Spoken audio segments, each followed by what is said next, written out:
Night versus single opponent game. So இந்த பொசிஷனில் கண்டிப்பாக நைட் வச்சிருக்கிறவங்களால வின் பண்ணவே முடியாது. ஏன்னா நைட் வின்னிங் மெட்டீரியல் இல்லை, நைட் வச்சு மேக் பண்ண முடியாது. பான் வச்சிருக்கிறவங்களுக்கு ஒரு வின்னிங் சான்ஸ் இருக்கு. என்ன அப்படின்னா அந்த பானை குவீன் பண்ணால் அவங்களால வின் பண்ண முடியும். அப்போ நைட் வச்சிருக்கவங்க என்ன பண்ணணும், இந்த கேம் எப்படியாச்சும் ட்ரா பண்ணி தான் ஆகணும். ஆப்போனண்டோட குவீனை நீங்கள் ஸ்டாப் பண்ணிட்டீங்க, பான் ப்ரொமோஷன் நீங்கள் ஸ்டாப் பண்ணிட்டீங்கன்னா ட்ரா பண்ணிடலாம். இப்போ ஒயிட்டோட கிங்கு இந்த குவீனிங் ஸ்கொயரை ரீச் பண்ணிடுச்சு அப்படின்னா பிளாக்கால குவீன் பண்ண முடியாது. ஸோ ஆனால் இந்த கிங் லாங்ல இருக்கும்போது நைட்டை மட்டும் வச்சு இந்த பானை எப்படி நம்ம ஸ்டாப் பண்ணுறதுன்றத நம்ம பார்க்க போகிறோம்.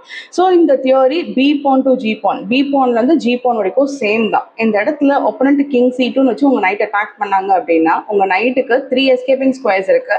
அண்ட் அதுலேயும் பி பான் அப்படின்றதுனால பி பான்லேருந்து அந்த நைட்டால் 2 சைடு போக முடியும், ஏயும் போக முடியும், சியும் போக முடியும். அண்ட் எல்லா பானும் B2G எல்லாத்துக்குமே வந்து லெஃப்ட் சைடும் இருக்கும், ரைட் சைடும் இருக்கும். ஒப்பனண்ட் கிங் எங்கே வச்சு அட்டாக் பண்ணுறாங்களோ அனதர் சைட் மூவ் பண்ணிக்கோங்க.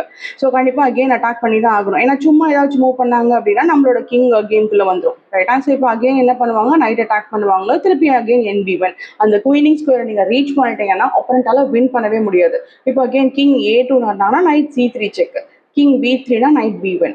ஸோ நைட் குயினிங் ஸ்கொயர்ல இருக்கும், அதுக்கு left side right side 2 escaping square இருக்கு. கிங் எந்த பக்கம் வச்சு அட்டாக் பண்ணுறாங்களோ நம்ம இன்னொரு சைட் மூவ் பண்ணி ட்ரா பண்ணிக்கலாம். ஆனால் இது நம்மளால ஏ பான்ல பண்ண முடியாது. ஸோ இதுதான் ஸ்டார்டிங் பொசிஷன். ரைட்டா? இந்த பொசிஷன் அப்படியே கொஞ்சம் சேஞ்ச் பண்ணுறேன். இப்போ இது ஏ பானா சேஞ்ச் பண்ணுறேன், இந்த மாதிரி சேஞ்ச் பண்ணிட்டேன். கிங் வந்து இந்த மாதிரி C3ல இருக்கு. இப்போ என்ன பிரச்சனை அப்படின்னா முன்னாடி இருந்த எல்லா பானுக்குமே வந்து லெஃப்ட் சைட் ரைட் சைட் 2 இருந்துச்சு. ஆனால் இந்த ஏ பான் ஹெச் பான் ரூக் பானுக்கு அந்த மாதிரி கிடையாது. ஸோ இதுக்கு லெஃப்ட் சைடில் எங்கேயுமே எஸ்கேப்பிங் ஸ்கொயர் இல்லை, ஹெச் பானுக்கு சிமிலராக ரைட் சைட். ஸோ இப்போ இந்த நைட்டுக்கு 2 மூவ் தான் இருக்கு, C2 B3. இப்போ பிளாக் கிங் B2 ஆடும்போது என்ன ஆயிடுச்சு, நான் கிங்கை மூவ் பண்ணிட்டேன். சேம் டைம் C2 ஸ்கொயரும் கண்ட்ரோல் ஆயிடுச்சு, B3 ஸ்கொயரும் கண்ட்ரோல் ஆயிடுச்சு. அதனால இந்த நைட்டுக்கு எங்கேயுமே எஸ்கேப்பிங் ஸ்கொயர் இல்லை. கிங் லாங்கா இருக்கும் போது நம்ம கிங் கேப்சர்ஸ் நைட் அடிச்சுட்டு அண்ட் அகெயின் கிங்கை மூவ் பண்ணிட்டு பானை ப்ரொமோட் குயின் பண்ணிக்கலாம். இப்போ பொசிஷன் லைட்டாக சேஞ்ச் பண்ணியிருக்கேன். அகெயின் ஏ பான் ஹெச் பான், இந்த ரூக் பானை வந்து எங்கே வச்சு நைட் பிடிக்கணும் அப்படின்னா இந்த இடத்துல பான் 3rd ரேங்க்ல இருக்கும்போது நைட் A2 வச்சிருக்கணும், ஹெச் பான் வந்தால் H2ல வச்சு லாக் பண்ணிருக்கணும். இப்போ தான் வந்து ட்ரா வரும். இப்போ எப்படி ட்ரானா நைட்டுக்கு கீ ஸ்கொயர்ஸ்.